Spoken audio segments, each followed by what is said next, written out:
నాకు ఎప్పటి నుండో ఒక డౌట్, ఒక ఐపీఎల్ టీంని కొనడానికి ఓనర్స్ వేల కోట్లు ఖర్చు పెడతారు కదా, కానీ అదే టీం కప్పు గెలిస్తే వాళ్ళకు వచ్చే ప్రైజ్ మనీ కేవలం 20 కోట్లు మాత్రమే. మరి అసలు ఈ టీమ్స్ డబ్బులు ఎలా సంపాదిస్తున్నాయి తెలుసుకోవడానికి welcome to day 1 of learning business strategies. So వీళ్ళకి మెయిన్ రెవెన్యూ వచ్చేది బ్రాడ్కాస్టింగ్ రైట్స్ నుండి. బీసీసీఐ ఈ ఐపీఎల్ టీవీ అండ్ డిజిటల్ రైట్స్ని సంవత్సరానికి దాదాపుగా 9,700 కోట్లకు అమ్ముతుంది. సో ఈ రెవెన్యూలో 50% బీసీసీఐ ఉంచుకొని మిగతా 50%ని అన్ని 10 టీమ్స్కి ఈక్వల్గా పంచుతుంది. సో దట్ ఒక్కో టీంకి రఫ్గా 480 కోట్లు వస్తాయి. And second income sponsorship. Team Jersey మీద ఉండే ప్రతి లోగోకి వాళ్ళు కోట్లలో ఛార్జ్ చేస్తారు.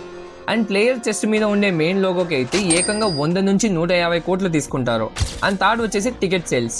స్టేడియంలో అమ్ముడయ్యే టికెట్స్లో 80% ప్రాఫిట్ హోమ్ టీమ్కే వెళ్తుంది. అండ్ ఇవి కాకుండా టీ-షర్ట్స్, క్యాప్స్ లాంటి మర్చెండైజ్ అమ్మడం ద్వారా వచ్చే ఇన్కమ్ వేరే ఉంటుంది. సో ఇలా మొత్తం కలుపుకుంటే ఒక ఐపీఎల్ టీం ఈజీగా 700 నుండి 800 కోట్ల రెవెన్యూ జనరేట్ చేస్తుంది. అంటే కప్పు గెలిస్తే వచ్చేది 20 కోట్లే, కానీ జస్ట్ ఆడితే వచ్చేది 800 కోట్లు అనమాట. వీడియో నచ్చితే లైక్ చేసి మన ఫ్రెండ్స్కి షేర్ చేయండి. అలాగే మీ ఫేవరెట్ టీం ఏంటో కామెంట్ చేయండి. ఇలాంటి హిడెన్ బిజినెస్ స్ట్రాటజీస్ని మిస్ అవ్వకుండా ఉండాలంటే ఇప్పుడే మన పేజ్ని ఫాలో అవ్వండి.